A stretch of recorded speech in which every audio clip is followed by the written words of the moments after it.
Hey guys, today we're going to do something a little bit differently. We are going to be installing an electric bike kit on this bicycle that belongs to a friend of mine. And this is a pretty decent bike. It's a hybrid, it's a road bike, it's got disc brakes, it's got hydraulic brakes. We are going with a hub motor for the rear wheel. The hub motors, what I've researched is that the hub motors are better for road riding. The mid-drives are better for mountain biking because it keeps the weight a little bit more central. But the easiest is actually the hub motors. I installed one of these kits before on a bike, and I'm kind of curious to see how this one is going to go. So this is going to be a hub drive system for the rear wheel. You have to make sure when you order the kit that you get the right size wheel because it comes with the rim and the motor. And you just have to kind of make sure that everything will fit. We are going to be transferring this tire onto the rim, so I'm going to have to remove it and put it on the new one. This kit is from ebikeling. I've never used this system before. Previously, I bought one from leafbikes.com. It's about the same price. What this cost was about $650, and it came to about $715 with tax and everything. And it includes everything. I believe this is going to be the battery. This is the wheel.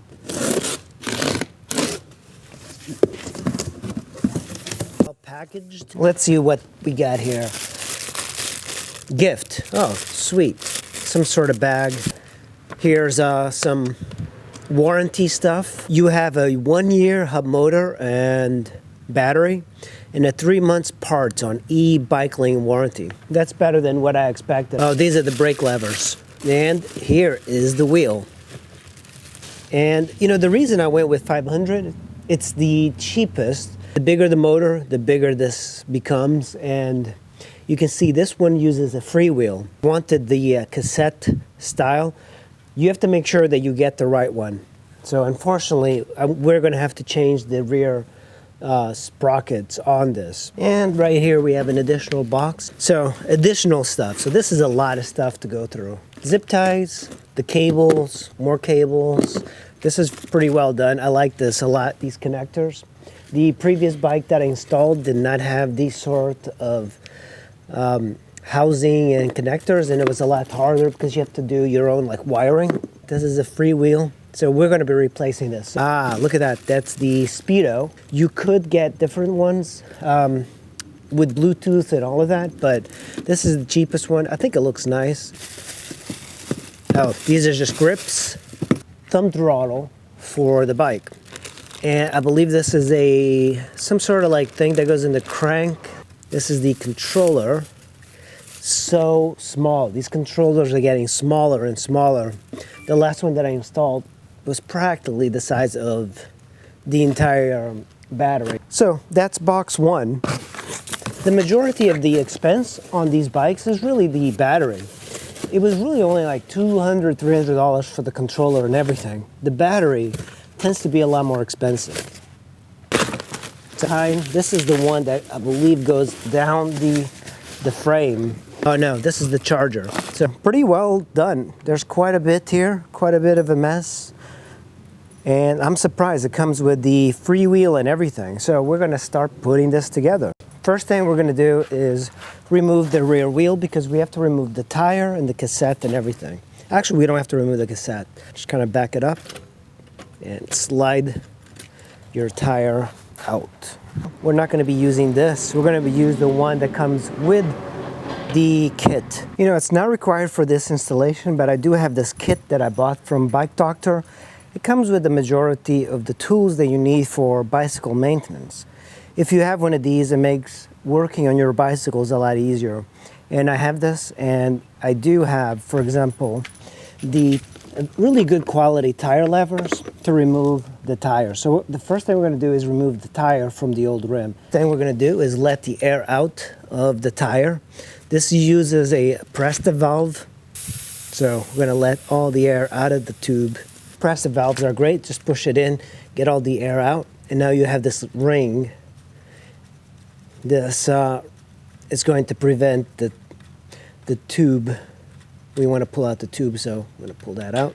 We're going to kind of cram it in here, push it out.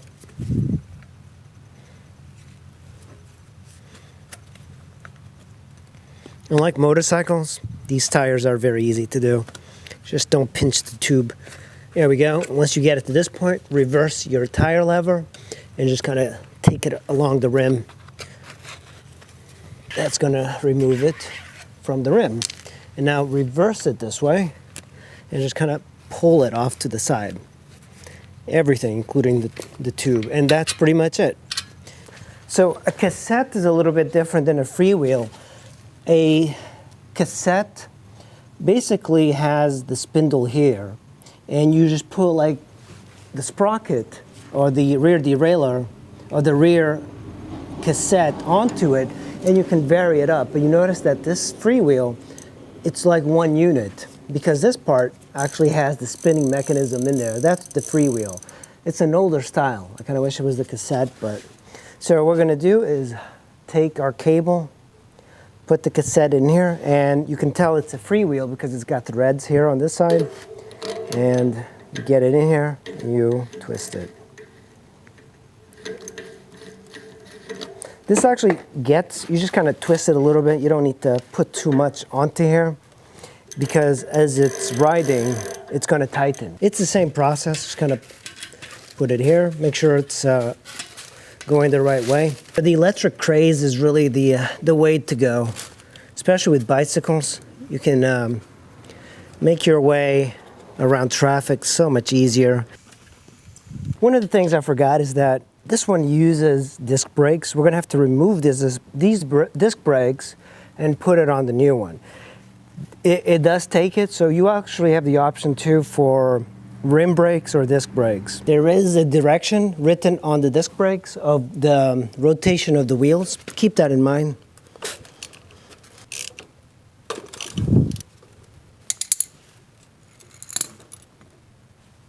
And we have the disc brake. Now we have this. Make sure that it rotates the right way. There we go. And now there's this plate here. Remove it, this, and then this would go here. I'm not really sure, but I believe that's the right way. So make sure that this is going the right way. And now we're going to be putting our bolts in. I like to thread them by hand first. With the tire on there, we're going to install the wheel. Make sure the sprocket faces the wheel, and then you have to put this part over the sprocket, and now slide it down. Make sure it fits in the disc brake portion here. This washer actually goes on the inside the subframe, and now you should be able to drop it in, and that's going to give you enough clearance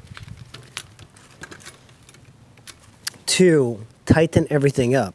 I have the washer and then the nut. That's what I was making the mistake. I was putting that washer, the one with a little safety clip, on the outside, and it was hitting the brakes. So let's tighten this. This has to be pretty tight. All right, motor is in. When I put the rotor in, I put the rubber spacer on the outside. That created disc to be a little bit further in. So I reversed it now, and there's a little bit more clearance with the disc brake. So in this bag is what you call a torque. It's a series of metal clips because there's so much pressure being put on the subframe that you need something to kind of balance it out. So they include this. It's a universal torque and mid-drive arm. But there's tons of diagrams online. This goes, I believe, on the outside, but I'm not exactly sure yet how this goes. You could put it without this and you wouldn't need it, but this makes your subframe a little bit stronger with the amount of energy being used in the hub motor. So the torque arm, the universal torque arms usually come with this. There's this piece, there's this piece. What it does is that it holds this piece onto the frame arm. Don't think it matters which side you use. You can use either the left or the right. So let's install the torque arm. That seems better. Now this part, yeah, this is good. You put the C-clamp through the hole here. And now That's good. We'll tighten this later, but we just have the bolt on there. So the key now is that you use this clamp here. The torque arm also comes with this. This is for, I believe, the front hub motors. Torque arm is in there. It's not the most beautiful way of doing it, but I think it'll work. Okay, let's see if I can kind of fit it in there. Good. So that's the torque arm there. Now we're going to tighten this bolt. And that's it. The torque arm is in there. Let's see if it spins. We are going to be losing the other gear. So essentially this bike is going to have 6 gears in the rear. Guys, in order for you to solve the chain hitting and the brake hitting, you're going to have to put enough spacers or washers on the inside to kind of push it out. So at this point, we're just looking at the bike, make sure everything is good. Make sure that every bolt is nice and tight. This is the torque arm. And if you want, if you're paranoid about the drive, you should order another one of these torque arms and put it on the left side. Normally, they say you should use a torque arm, 2 torque arms if you're using above 1,000 watt motor. This is a 500 watt motor, so you really don't need it. Now the derailleur and everything shifts. The only issue that I have here is that this is only 7 sprockets or 7 cogs. We need to make sure that our derailleur does not shift out of the top ring and the lower ring. So in order for that, we're going to have to adjust the limit screws on the derailleur using a Phillips head screwdriver. We have our limit screws for the derailleur, and one of the things we need to make sure is that it only shifts into the highest and not go off. To do that, you're going to have to do this and change the limit screws. If I do this, it's still shifting. We want to just make sure that this goes off. I'm going to downshift it into the other one, and kind of important. So now downshift it again, because it's not letting me shift into this one. So this screw, let's undo it a little bit because we want it to go into the other one.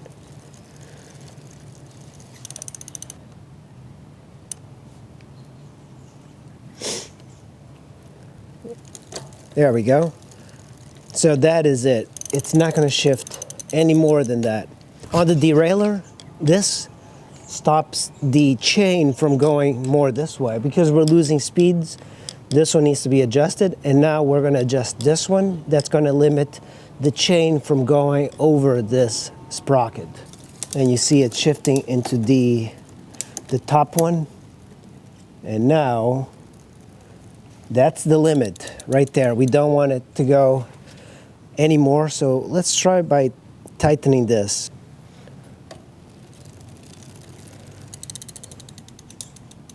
So I shifted. I want to see if it'll go. It's not going. So that's perfect.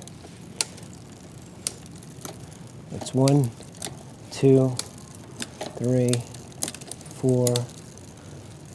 This 2, 3. Now let's shift it. Make sure it doesn't go over that one sprocket.